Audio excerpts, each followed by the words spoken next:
best defensive first quarter, especially. But what flipped? What did you emphasize, and how do you feel like that flipped the game? Well, I thought it started in the second quarter. To hold a team to 38 points over the span of 2 quarters is tough to do. They're a top 10 offense. I thought we did a really good job as the game progressed of getting to our red ices and all of their 77 and flip actions, just keeping the ball out of the middle of the paint. I thought we improved as the game went on outside of the last 2 minutes with our contests on threes. I thought Marcus led us on defense, but Rui had a stretch there in the third. It was as good as we've seen him on that end of the floor. And then on top of that, he was making shots on the other end to give us that cushion. Yeah, I think he was 7 for 7 in the second half, and some of the shots difficult.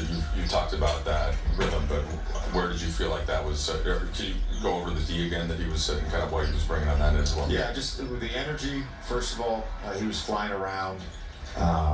There was one possession in particular, like he was out of position. They ran a flip screen. He got to the 70. He got to the red ice when they tried to get the ball going middle. We ended up getting a stop on that possession.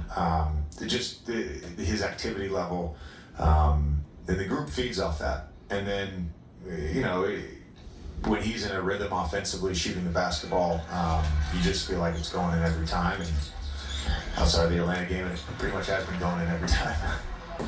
Just 3 combined turnovers for Doncic and Reeves. I think as a team you have 11. What did you see just taking care of the basketball?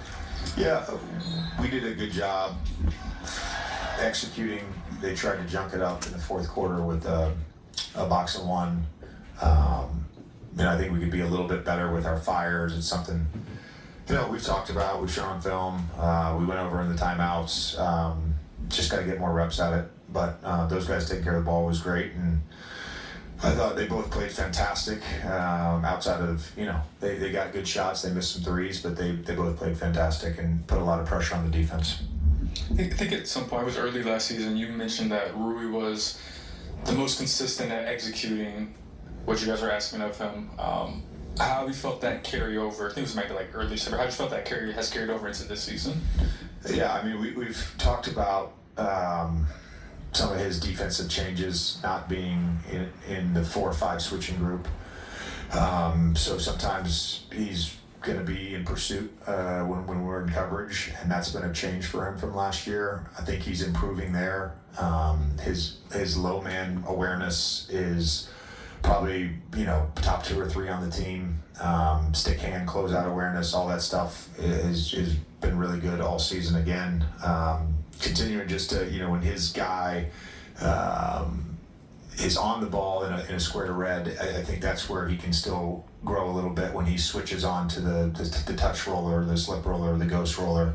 But that's our entire team. That's something that is becoming harder and harder to guard in the NBA, and we can all improve on that. But he's been great. And what you make of Luka's dunk in the third quarter? Surprised. No, it was awesome. It was fun not only because he got the dunk, but just him letting out some emotion was cool to see. JJ, you talked about the importance of being a player-led team, and after what happened on Saturday, what did you see from your players in terms of rallying together and getting the mindset ready to bounce back today? Well, I think it started on Saturday.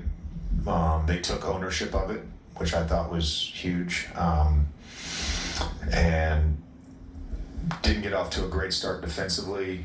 I thought our huddles were great tonight. Every time we came back, they were trying to problem solve in real time. The self-correction in real time with dialogue. That's a mark of a really good team, and a lot of teams aren't able to do that, player to player. And I thought our guys were great with that tonight. Jay, how do you feel Austin came out of this one, and especially given that you were able to keep him under 30? Yeah, I'm glad we got him. He was a minute and 25 over his minute restriction, which the game kind of dictated a little bit of that. But thought he played really well, and defensively had some really nice containment plays, and got bumped a few times by Knipple on some drives, and you know, I think he made it out of it pretty clean, and it's good to see a little bit of that explosion off the dribble that we've become accustomed to, just his ability to touch the paint, draw fouls, create for others. I thought he was really good with that tonight. And then I know you want to